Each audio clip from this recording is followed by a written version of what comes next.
Jack Daniels, le whisky préféré de millions d'amateurs. Seules 2 usines participent à sa fabrication, une pour les tonneaux et l'autre pour la boisson. Une tradition consacrée, fidèle à ses racines. C'est pratiquement le même que celui que fabriquait Jack. Tout en s'ouvrant à la science. Le Jack Daniels a un profil chimique unique. Et à l'automatisation. Pour créer une légende universellement connue sous le nom de Jack.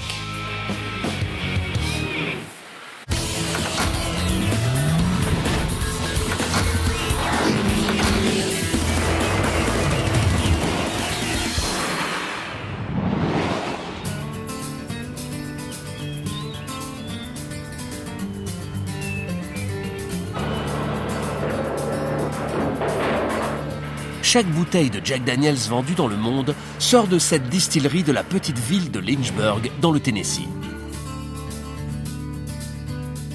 C'est sans doute le dernier endroit où l'on pourrait s'attendre à trouver une fabrique de whisky. La distillerie est située au milieu d'un comté où l'alcool est prohibé. Depuis 1909, la vente d'alcool est totalement interdite dans la région de Lynchburg, même si c'est la principale ressource de la ville.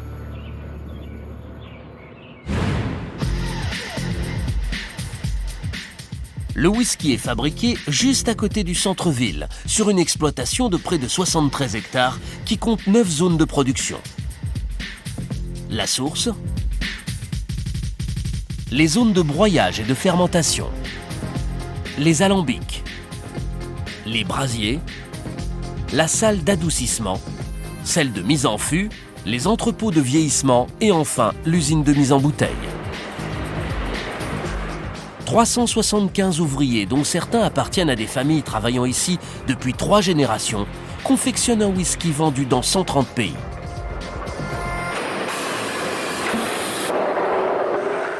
Seuls les tonneaux ne sont pas fabriqués sur place, mais dans une tonnellerie de Louisville, dans le Kentucky.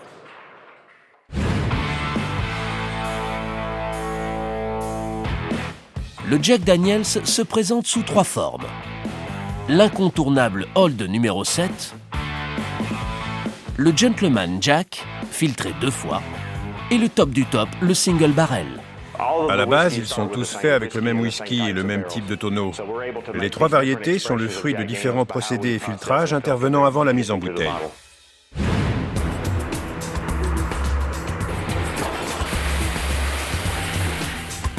La distillerie produit près de 150 millions de bouteilles de son fameux Old numéro 7 par an. La fabrication d'une telle quantité d'alcool selon un procédé traditionnel est dirigée depuis une salle de contrôle pleine d'ordinateurs. Le responsable peut suivre l'intégralité de l'élaboration sur ses écrans.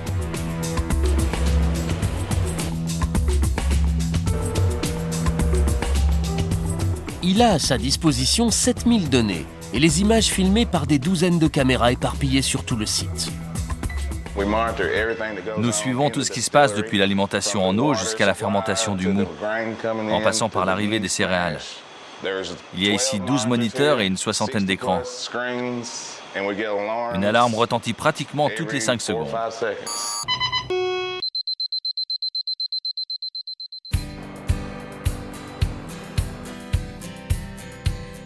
La surveillance commence au tout début de la production avec l'eau. Au cœur de l'exploitation se trouve une source naturelle. C'est d'elle que provient toute l'eau utilisée pour la fabrication du Jack Daniels.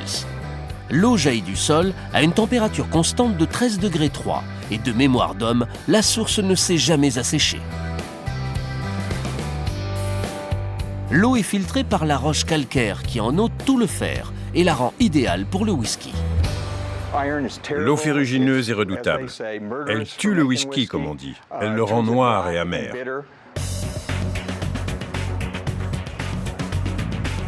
L'eau est interceptée dans les couches souterraines et distribuée par un réseau de tuyaux.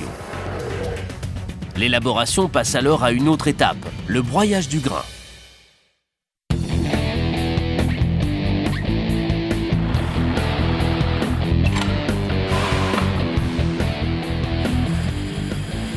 de 450 tonnes de maïs de première qualité sont livrées tous les jours par camion. Chaque camion est pesé une première fois à son arrivée et une deuxième fois après avoir été déchargé. Ce qui nous permet de connaître la quantité exacte de céréales qui arrivent à la distillerie. L'efficacité de la distillerie dépend en grande partie de la qualité des produits. Et pour apprécier cette efficacité, nous devons connaître toutes les données des matières premières. Le maïs constitue 80% des céréales utilisées pour la fabrication du Jack Daniels. Le reste est un mélange de seigle et d'orge maltée. Le maïs contient la plus grande partie de l'amidon nécessaire. Le seigle est utilisé pour sa saveur, il a un goût très âcre.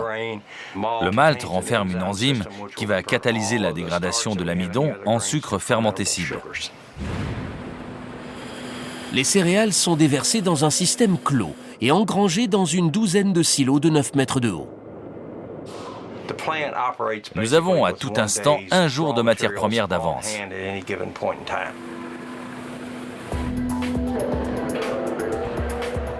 Le maïs passe dans un broyeur à marteau dans lequel il est concassé par des plaques de métal qui tournent à 1700 tours par minute. En frappant les grains de maïs, le marteau les pulvérise.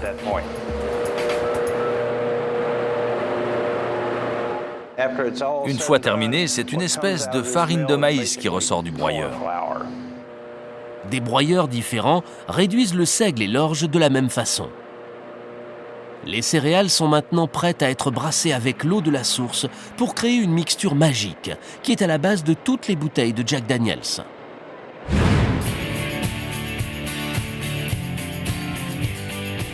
C'est en grande partie l'abondance de ressources naturelles qui a attiré M. Jack Daniel dans ce lieu à l'origine.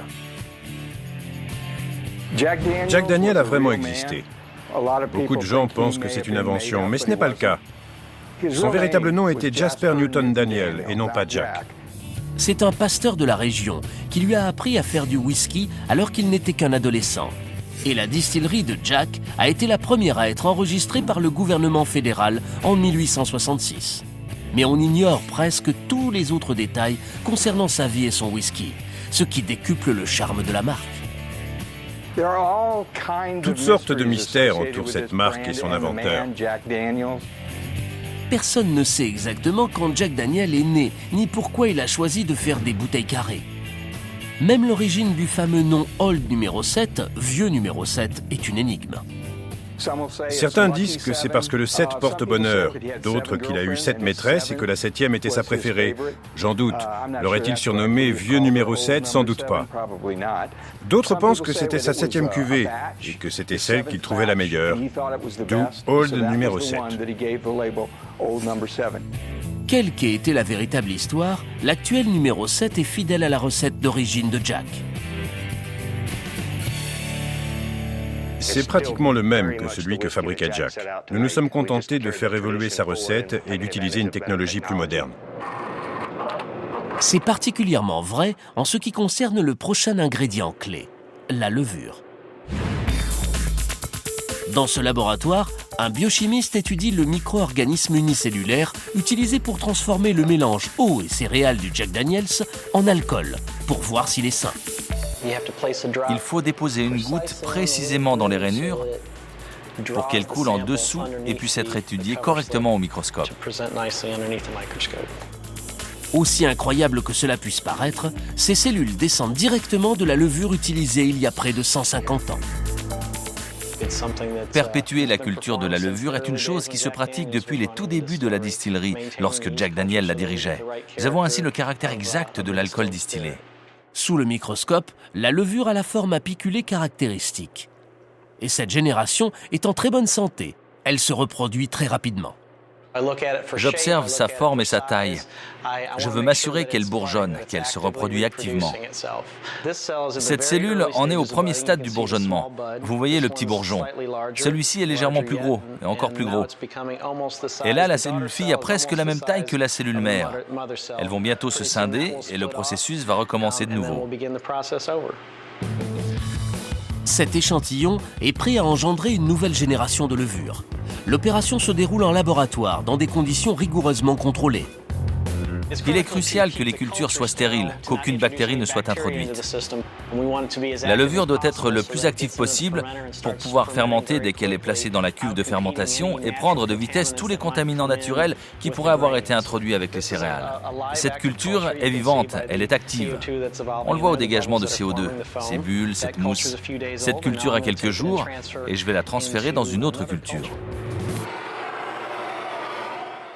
Kevin Smith commence par stériliser les éprouvettes à l'aide d'un chalumeau. Puis, il transfère les cellules saines dans une solution de substances nutritives. À l'origine, l'éprouvette contient tout juste 150 grammes de levure. Plus elle se reproduit, plus elle est nourrie, et plus grands sont les récipients dans lesquels elle est transférée. Pour finir dans ces énormes cuves où elle va transformer l'eau et les céréales en alcool. Et faire en sorte que le mou fermenté produise un whisky qui s'inscrive dans la lignée de l'original.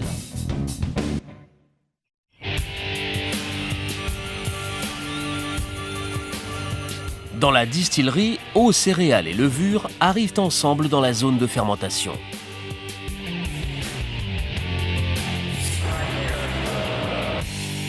Cet immense bâtiment abrite 64 gigantesques cuves d'acier. Chacune d'elles contient près de 150 000 litres, de quoi remplir près de 3 millions de bouteilles de Jack Daniel's. La levure se nourrit des sucres contenus dans les céréales. La mixture commence par bouillonner doucement, puis vigoureusement au bout de quelques heures. Le mou va fermenter pendant une semaine sous la surveillance constante du responsable de la salle de contrôle. Je laisse cette fenêtre allumée pratiquement tout le temps pour voir les valves qui sont ouvertes, ce qui bout et la température des cuves de fermentation. Sur un autre écran, une série de nombres indique la consistance du mou, facteur crucial pour maintenir l'écoulement. Le pire qui puisse arriver, c'est que les brûleurs s'encrassent, ce qui pourrait obstruer le refroidisseur de mou. La levure transforme les sucres des céréales en alcool sous forme d'éthanol, ce qui crée une mixture entêtante à l'odeur âcre. Voilà ce qu'on obtient au bout d'une semaine de fermentation. Cette mixture est appelée bière. C'est plus ou moins ce qu'on trouve dans une bouteille de bière. La différence, c'est que les particules de céréales sont encore dans cette bière. Elle a près de 11,5 degrés d'alcool. Un simple clic de souris suffit à envoyer la bière vers sa destination suivante. Les alambics.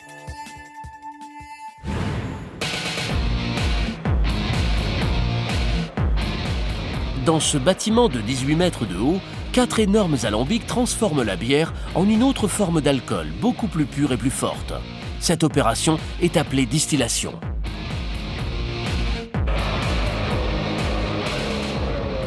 La distillation consiste à séparer les vapeurs volatiles de la bière elle-même. Cette vapeur est en fait de l'alcool. Le brassin s'écoule dans le système, comme on peut le voir sur ce hublot de contrôle. À l'intérieur de l'alambic, la mixture coule le long d'une série de plaques métalliques qui la chauffent à plus de 90 degrés. Comme la température d'évaporation de l'alcool est inférieure à celle de l'eau, les vapeurs d'alcool s'élèvent jusqu'au sommet de l'alambic. La vapeur passe ensuite dans une partie appelée condenseur, où elle est refroidie pour redevenir liquide et s'écouler par le bas de l'appareil. L'alcool monte par ce tube à l'étage supérieur, traverse et redescend jusqu'au rez-de-chaussée qui se trouve une trentaine de mètres plus bas. Il est ensuite renvoyé vers le haut, puis vers le bas par le condenseur.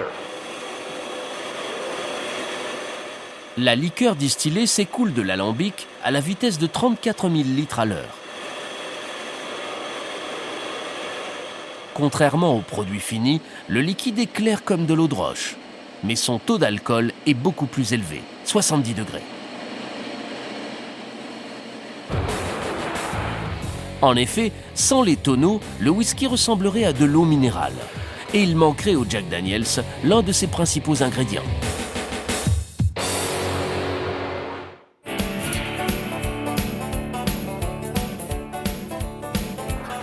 Tous les tonneaux sont fabriqués à la tonnellerie Brown-Forman, à près de 400 km au nord de la distillerie de Lynchburg, à Louisville, dans le Kentucky. Nous fabriquons des tonneaux depuis plus de 65 ans. Et nous avons toujours fait ceux du Jack Daniel's. Les fûts sont fabriqués selon un procédé traditionnel. Ils sont assemblés sans vis ni colle. Rien ne peut les empêcher de remplir leur office à la perfection. Les tonneaux jouent un rôle capital dans le procédé de fabrication du whisky. Ils sont à 100% responsables de la couleur du breuvage et à près de 50% de son goût. Les ouvriers qui les assemblent sont appelés tonneliers. 6 étapes sont nécessaires à la fabrication. Le parc à bois, la zone d'usinage, la station d'assemblage, la salle de torréfaction, le four de bousinage et la zone de contrôle. Cette fabrique produit 2000 fûts par jour.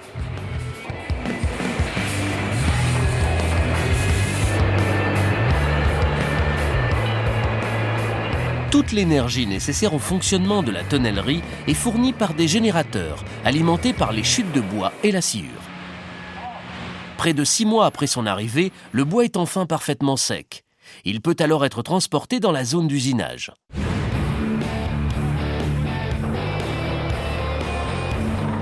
Ici, les planches appelées mérins passent par différentes machines qui les coupent en longueur et en largeur, avant de les raboter pour qu'elles deviennent des douelles et puissent assurer une étanchéité parfaite au tonneau. Cette machine est une jointeuse de douelles. Elle en rabote les bords pour leur donner une forme plus large au centre qu'aux extrémités. C'est ce qui donne sa forme pensue au tonneau. Les mérins arrivent sous cette forme et en ressortent ainsi, plus large au centre qu'aux extrémités.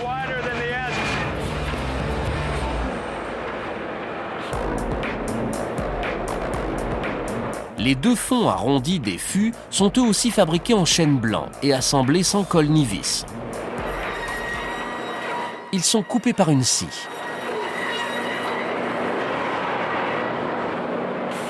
Ensuite, ils sont plongés dans un bain de paraffine pour les garder provisoirement assemblés.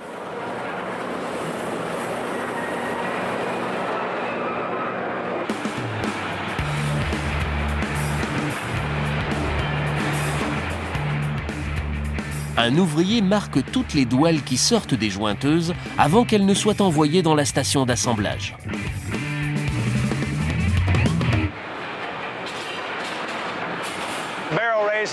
C'est ici que les douelles vont être assemblées en rond et le tonneau mis en position verticale. Les ouvriers assembleurs travaillent dur pour maintenir le rendement optimal affiché sur ces grands écrans lumineux. Des tapis roulants apportent les cercles de métal provisoires destinés à maintenir les douelles assemblées. Tous les tonneaux sont constitués de 31 douelles de bois irrégulières, chacune étant soigneusement sélectionnée à la main. Si on n'alterne pas les douelles en les assemblant, le tonneau ne va pas s'incurver correctement. S'il y a trop de douelles étroites côte à côte, elles vont s'incurver plus facilement que les larges et le fût sera déformé.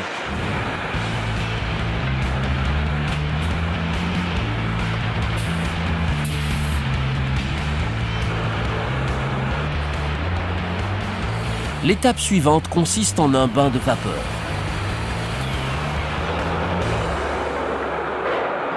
« 25 minutes dans une vapeur à 66 degrés ramollissent suffisamment les douelles pour que le fût puisse prendre sa forme définitive.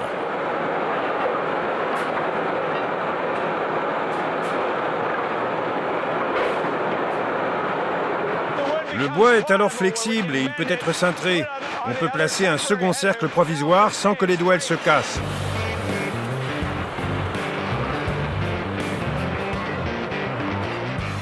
Les tonneaux sont ensuite emportés dans une pièce secrète où les caméras ne sont pas autorisées à pénétrer, la salle de torréfaction.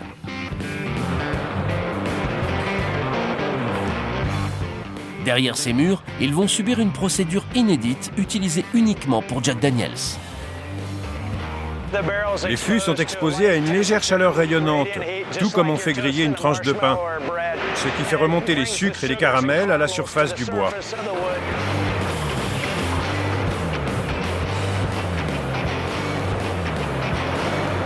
En quittant la salle de torréfaction, l'intérieur du tonneau a pris une légère teinte dorée. Les parfums du bois pourront ainsi se transmettre plus facilement au whisky lors du vieillissement.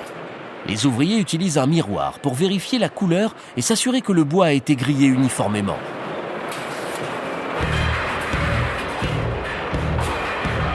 Une fois prêts, les tonneaux pénètrent à l'intérieur d'une énorme machine appelée le buffle.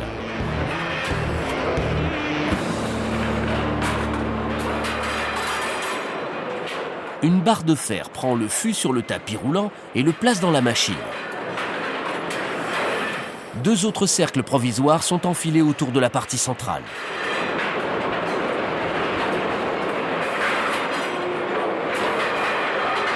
Ensuite, le buffle fait tourner le tonneau sur lui-même. La force centrifuge pousse les douelles contre les cercles de métal pour renforcer l'assemblage. Puis, un engin serre les cercles avec une pression de plus de 400 kg. Les tonneaux sont ensuite dirigés vers l'étape suivante, qui est indéniablement la plus spectaculaire, le bousinage. Un tapis roulant les emporte jusqu'à un four équipé de 8 puissants brûleurs. Une machine les met à la verticale et ils pénètrent dans le four.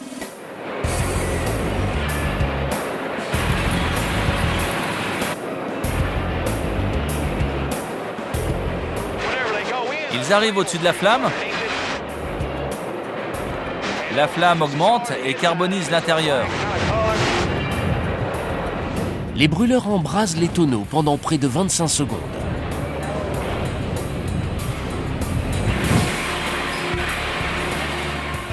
En ressortant, ils sont aspergés d'eau pour éteindre le feu.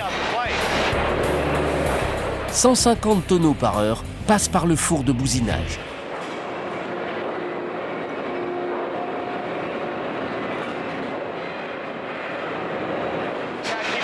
Il faut être très vigilant, s'assurer que tout se passe bien. Une seconde d'inattention et c'est le bazar.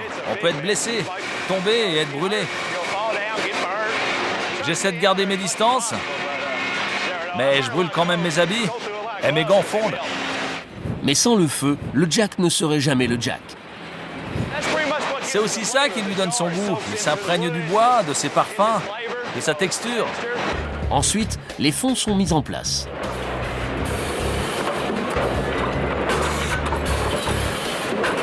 Et les cercles provisoires sont remplacés par des bandes d'acier définitives à l'aide d'une machine.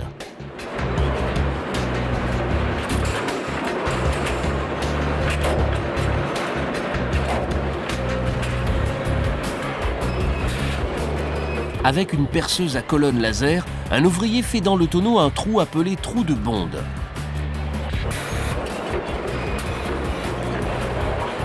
Il aligne rapidement le forêt avec la partie la plus résistante du fût. Il faut percer le trou de bonde à la hauteur des rivets. Vous avez vu, il l'a éjecté. Il remplit le tonneau d'air et d'eau sous pression. Ça met de la pression et les gars là-bas peuvent voir s'il y a des fuites.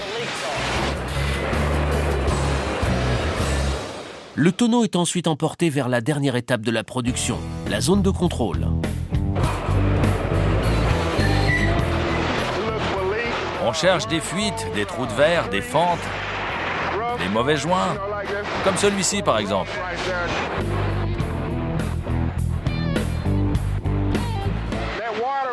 L'eau qui est à l'intérieur fait gonfler le bois. Ça stoppe les petites fuites. Si elles sont plus importantes, on doit le renvoyer au tonnelier pour qu'il le répare. Le dernier contrôle consiste à enlever le bouchon pour voir sortir l'air sous pression. Ce tonneau a passé tous les tests et va recevoir un sceau d'homologation. Quand on l'a marqué, il est prêt à partir. Et il doit partir sur le champ.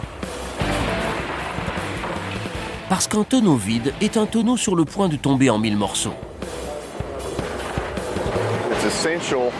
Il est indispensable que les fûts soient livrés le plus vite possible. Sinon, ils vont commencer à sécher. Et s'ils sèchent, le bois va se rétracter et les cercles de métal vont tomber. Les tonneaux prennent la route quelques heures après avoir été homologués. Tous les jours, 8 camions quittent la tonnellerie et partent vers le sud, car à Lynchburg, le whisky attend.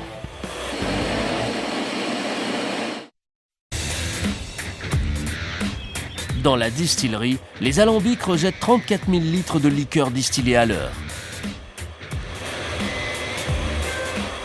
À ce stade-là, elle est puissante, âcre, mais claire comme de l'eau de roche. C'est l'étape suivante qui va faire du Jack Daniels un véritable whisky du Tennessee. Elle débute par un grand feu de bois d'érable à sucre. On utilise de l'érable à sucre parce que c'est le seul bois qui n'a ni goût ni odeur. Tout d'abord, il est copieusement arrosé de Jack Daniels. C'est du 70 degrés. Il sort tout droit de l'alambic. Puis, le feu est allumé.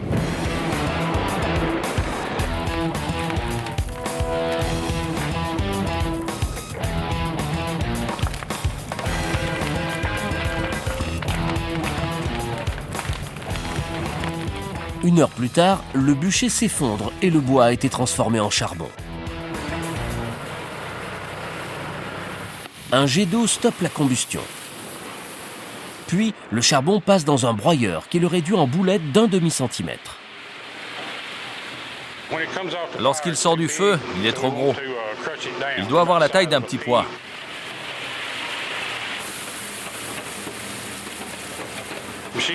Il y a 2 gros rouleaux dans cette machine qui broient le charbon quand il passe entre eux.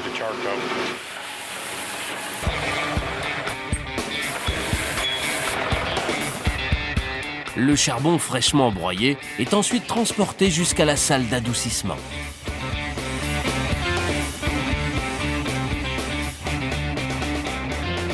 Là, il est déversé dans l'un de ces 74 gigantesques réservoirs.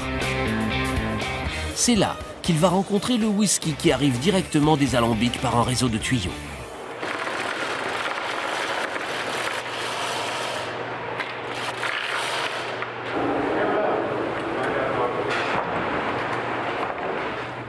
Ils sont en cuivre. C'est important parce que le cuivre enlève certaines choses au whisky quand il passe dans les tuyaux. Au-dessus du charbon, les tuyaux sont percés de minuscules trous par lesquels s'écoule le whisky avant de dégouliner à travers une couche de charbon de 3 mètres d'épaisseur. À la manière d'un filtre, le charbon va retenir les impuretés et adoucir les parfums.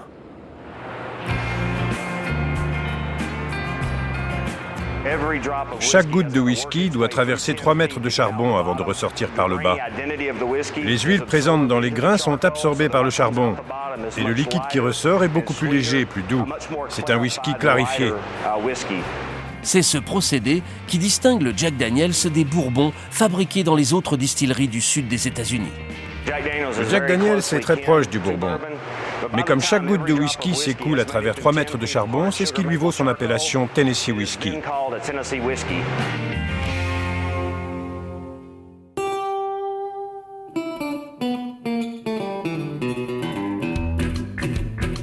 Jack Daniel n'était pas le seul distillateur à adoucir son whisky avec du charbon.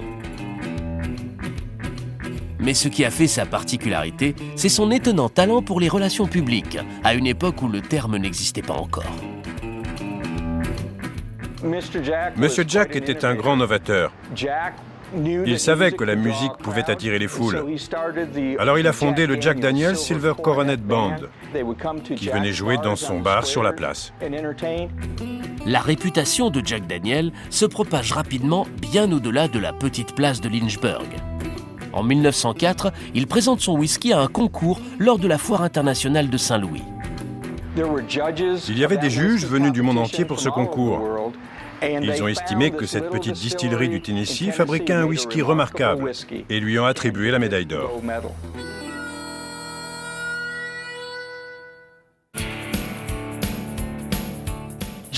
Jack Daniel était un personnage exceptionnel. Il est littéralement parti de rien. Et à sa mort, il est devenu l'homme le plus riche de plusieurs comtés. Il a été le premier de Lynchburg à posséder une automobile. Il y avait dans sa maison une salle de bal, une bibliothèque et un piano à queue Steinway. À l'époque de Monsieur Jack, la distillerie ne produisait jamais plus de 3500 litres de whisky par jour, soit moins d'1% de la production actuelle. Mais quelle que soit l'ampleur de son rendement, la distillerie a toujours eu un lien très profond avec son créateur et l'endroit magique où le Jack Daniel's est fabriqué. Après 6 jours d'adoucissement traditionnel au charbon, la liqueur est prête à être mise en fût.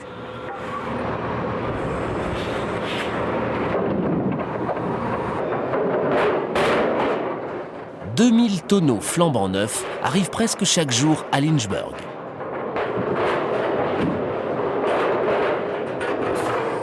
Ces fûts de chêne de 45 kg sont sortis de la tonnellerie de Louisville quelques jours plus tôt.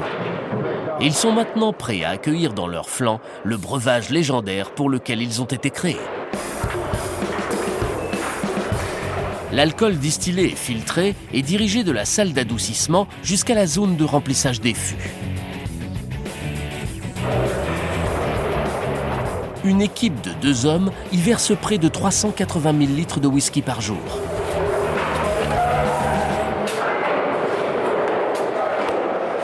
Je fais ça depuis 15 ans et je suis passé maître dans cet art.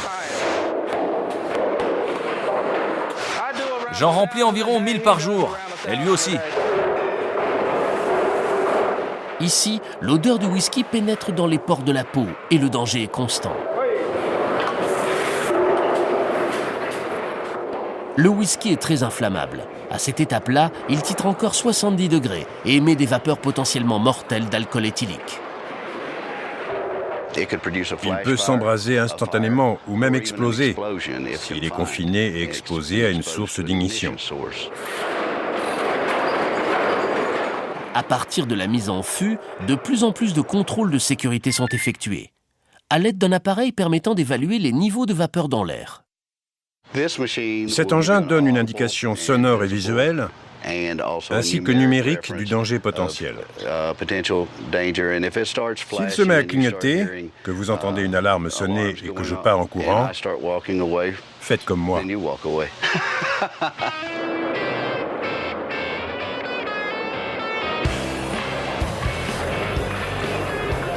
Une fois les tonneaux remplis, ils sont placés sur un tapis roulant qui les emporte à l'extérieur pour être chargés dans un camion. Remplis de whisky, chacun d'entre eux pèse près de 230 kg.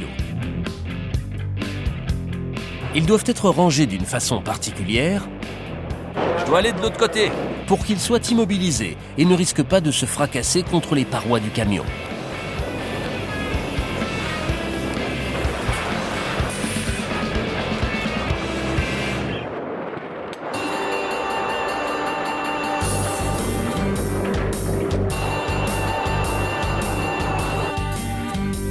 Ils sont ensuite conduits jusqu'à l'un des entrepôts éparpillés autour de l'exploitation.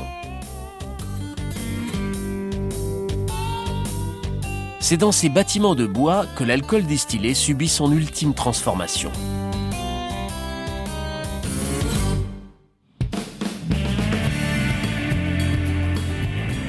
Construit il y a 50 ans et haut de 7 étages, ce bâtiment est l'un des 77 entrepôts situés à proximité de la distillerie. Comme la plupart d'entre eux, il est rempli de tonneaux de whisky représentant un poids total de plus de 4500 tonnes. Une nouvelle livraison arrive de la zone de remplissage des fûts jusqu'à 7 fois par jour.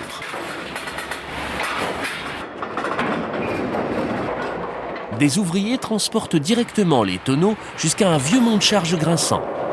Et une autre équipe les réceptionne à l'étage. Ces hommes font rouler chaque tonneau de 230 kg jusqu'au rayonnage qui lui a été destiné et le mettent en place.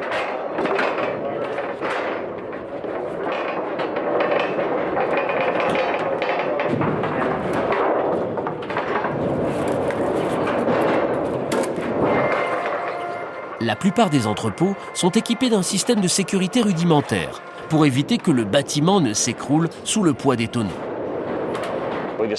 Nous avons installé des fils à plomb qui vont du toit jusqu'au rez-de-chaussée et qui établissent plus ou moins quel est l'aplomb du bâtiment. Si le fil à plomb touche le bord du trou, ça signifie que la construction penche d'un côté et les nouveaux tonneaux doivent être installés à l'endroit opposé de manière à rétablir l'équilibre. Ces hommes chargent jusqu'à 1000 fûts par jour, ce qui signifie qu'ils déplacent un poids équivalent à 104,4.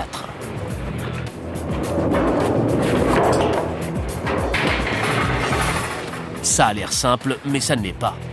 Les tonneaux sont lourds et malaisés à manœuvrer, et ils peuvent parfois leur échapper des mains. Attention, attention!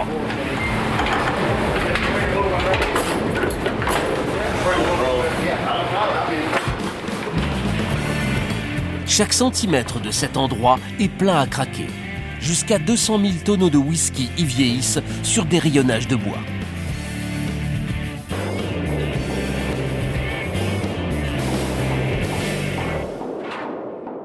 Peu de gens le savent, mais c'est dans les entrepôts que s'opère véritablement la magie de la fabrication de whisky. Tandis que le whisky vieillit sur ses rayonnages, les variations de température au cours des saisons font se dilater et se contracter le bois et l'alcool. Ce qui fait que le whisky pénètre dans le bois. Il se produit de nombreux échanges quand il traverse la couche de chêne torréfié et bousiné. Il tire sa couleur et près de la moitié de son parfum du tonneau. C'est une étape capitale.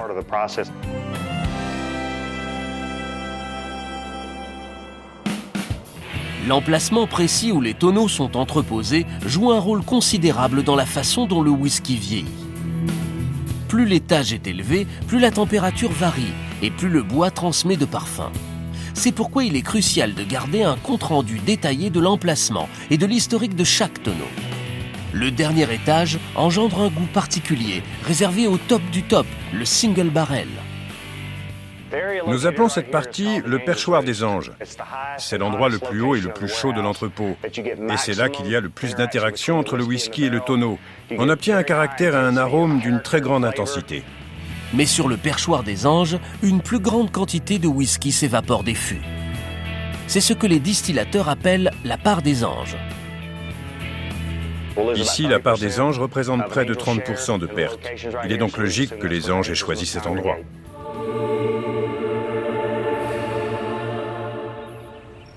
Le Jack Daniel's vieillit en entrepôt entre 4 et 7 ans.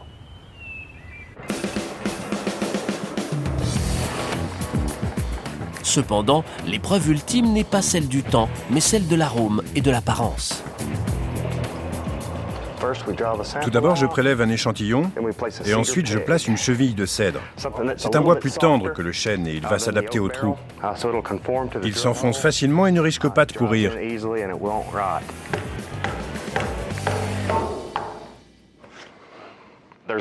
Pendant un certain temps, le whisky se bonifie et gagne en qualité, arôme et caractère. Ensuite, il va commencer à devenir très amer et moins agréable à boire. Il ne doit pas rester trop longtemps dans l'entrepôt. Des années de contact avec le chêne torréfié et bousiné ont transmis à la liqueur un goût unique. Il doit y avoir un bon équilibre entre les notes de vanille douce et de caramel du tonneau balancé avec le chêne torréfié. Elles lui ont donné la chaude couleur ambrée typique du Jack Daniel's. Ce whisky a un peu plus de 3 ans. A priori, il vieillit de la manière prévisible pour un fût du 6e étage. Il a déjà acquis une grande partie de sa couleur définitive.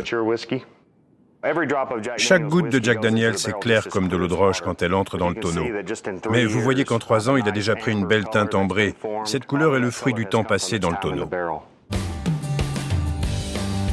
Encore quelques années, et cette génération sera prête pour la mise en bouteille.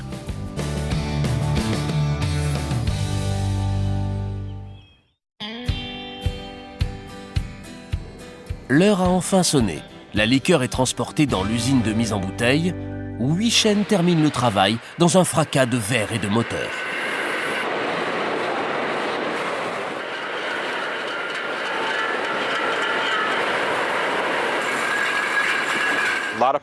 Il y a beaucoup d'embûches et de choses qui se déplacent. Si on ne fait pas attention, on peut facilement être blessé.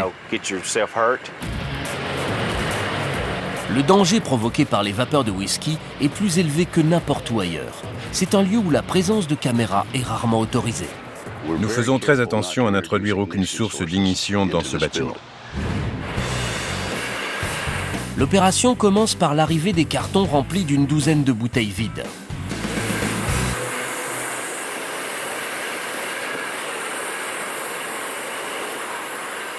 Une machine renverse les cartons. Elle les place sur le tapis roulant supérieur et fait avancer les bouteilles.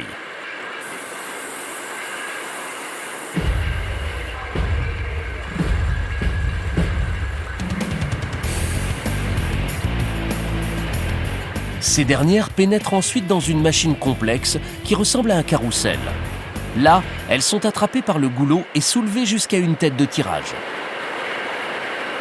À ce stade, le whisky titre 40 degrés. La liqueur du tonneau a été diluée avec de l'eau déminéralisée. Les têtes de tirage remplissent une bouteille en près de 4 secondes.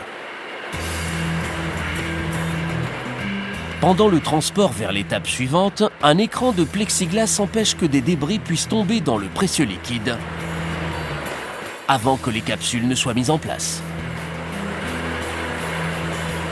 Puis les bouteilles passent au rayon X pour vérifier qu'elles sont bien pleines et que les capsules ont été placées correctement.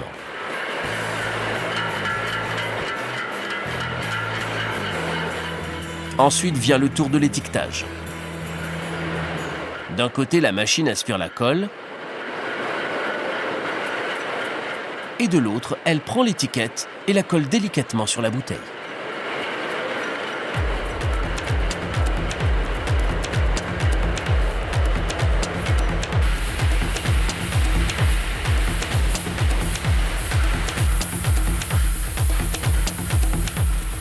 Malgré le haut niveau d'automatisation de la mise en bouteille, la touche humaine reste essentielle, comme elle l'a toujours été.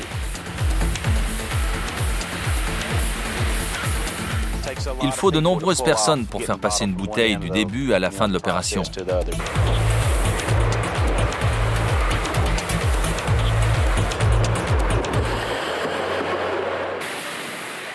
Près de 150 ans après sa conception, les bouteilles de Jack Daniel's ne sont pas les seules à arborer le fameux logo. Dans le magasin Jack Daniel's de Lynchburg, on trouve de tout. De la cafetière aux vêtements, en passant par la moutarde et les motos. Mais le principal, c'est la qualité du whisky.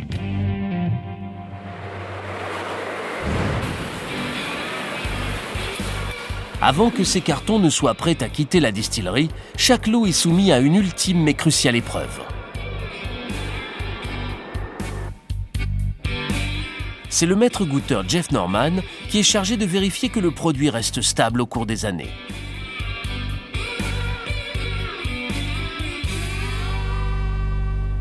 Nous sommes dans ce qu'on appelle la réserve. Nous gardons ici un échantillon de chaque cuvée de Jack Daniel's mise en bouteille. Il y a là les échantillons de 2 ans de production.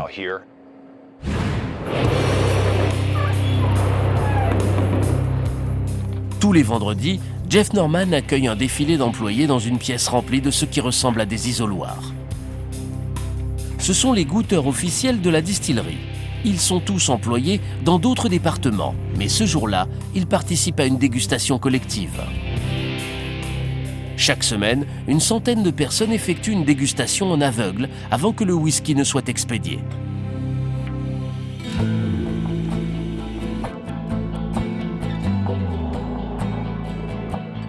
En phase 2, 3 échantillons de Jack Daniel's que rien ne différencie.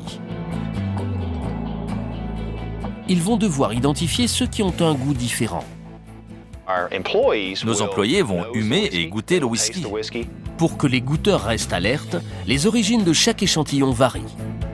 Parfois, ils proviennent de lots différents, mais aujourd'hui, ils appartiennent tous au même. On espère qu'ils ne verront aucune différence.